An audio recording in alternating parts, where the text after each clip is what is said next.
Olá, eu sou a psicóloga Cleonaide. Na semana passada, nós falamos sobre a violência intrafamiliar, considerando que a violência doméstica, ela tem uma amplitude muito maior do que se imagina.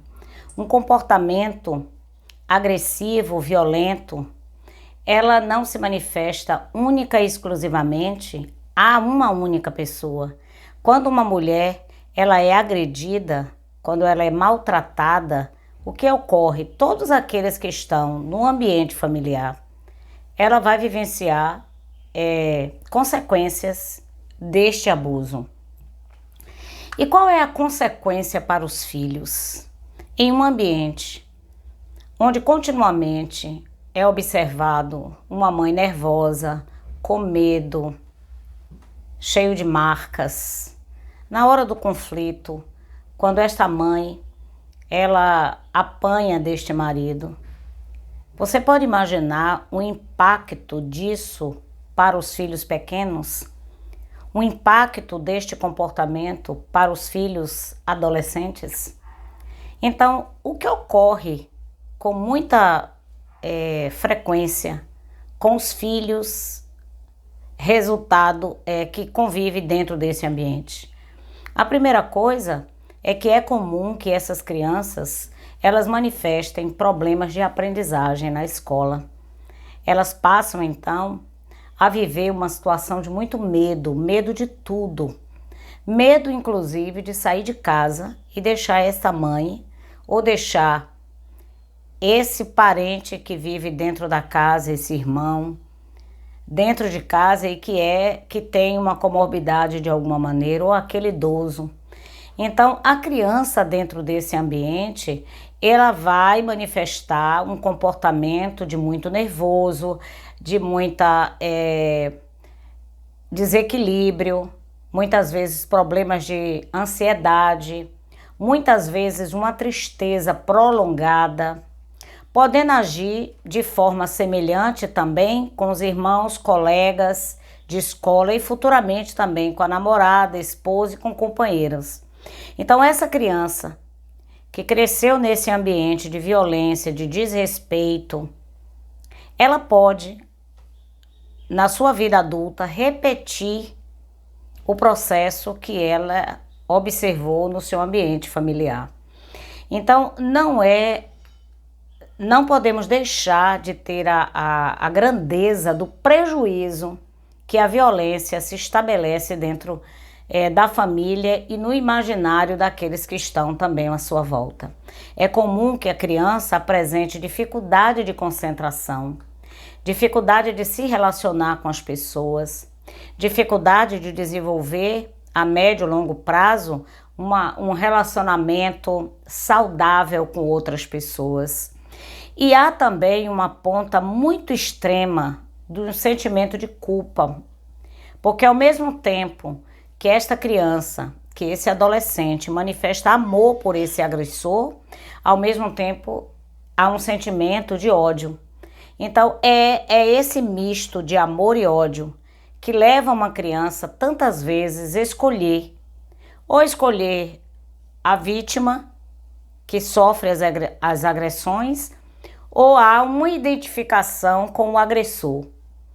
Então, o comportamento delinquente de algumas crianças que fogem de casa, que elas começam a apresentar muitos problemas em relação a não se submeter a nenhum tipo de autoridade na escola ou em qualquer outro lugar, um tom de agressividade muito grande, disposto então a partir para cima a qualquer hora.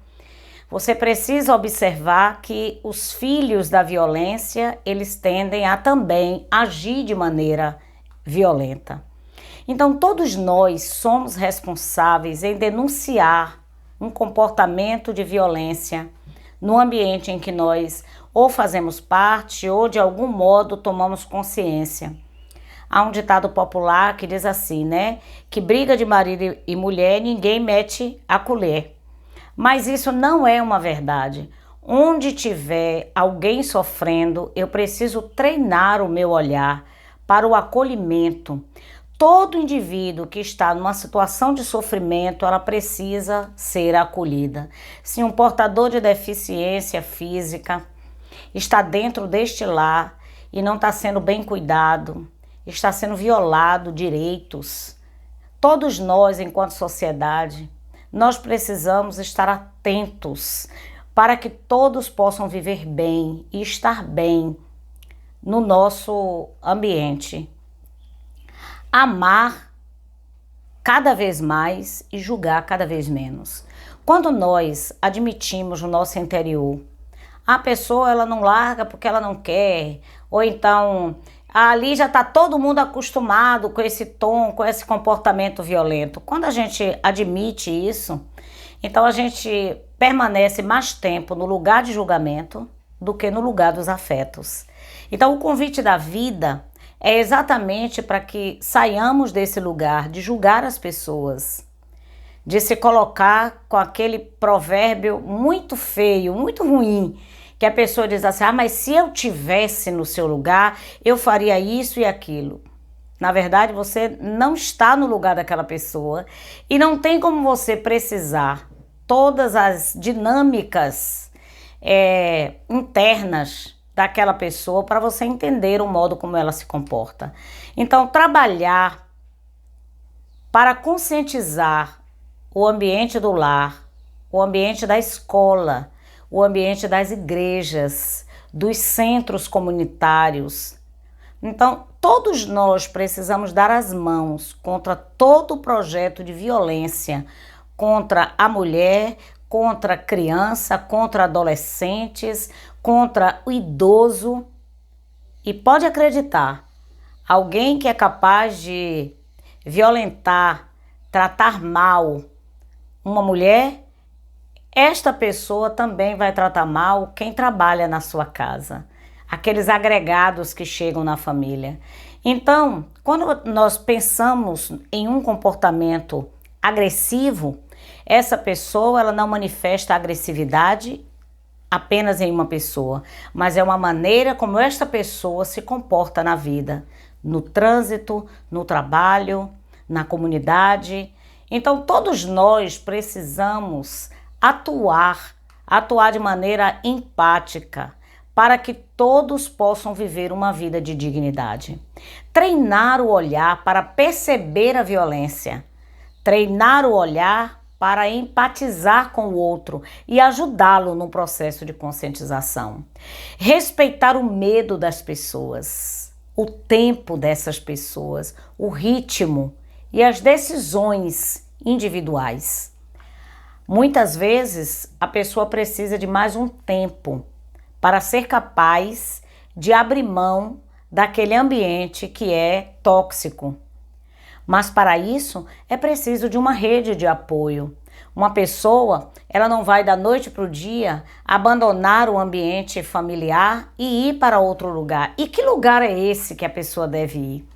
Muitas vezes é aquele companheiro agressor que mantém toda a casa, não permitindo que haja uma evolução profissional, não permitindo que ela estude, não permitindo que esta pessoa avance na vida em sociedade, exatamente para permanecer dependente, tendo cada vez menos possibilidade de sair de um ambiente agressor.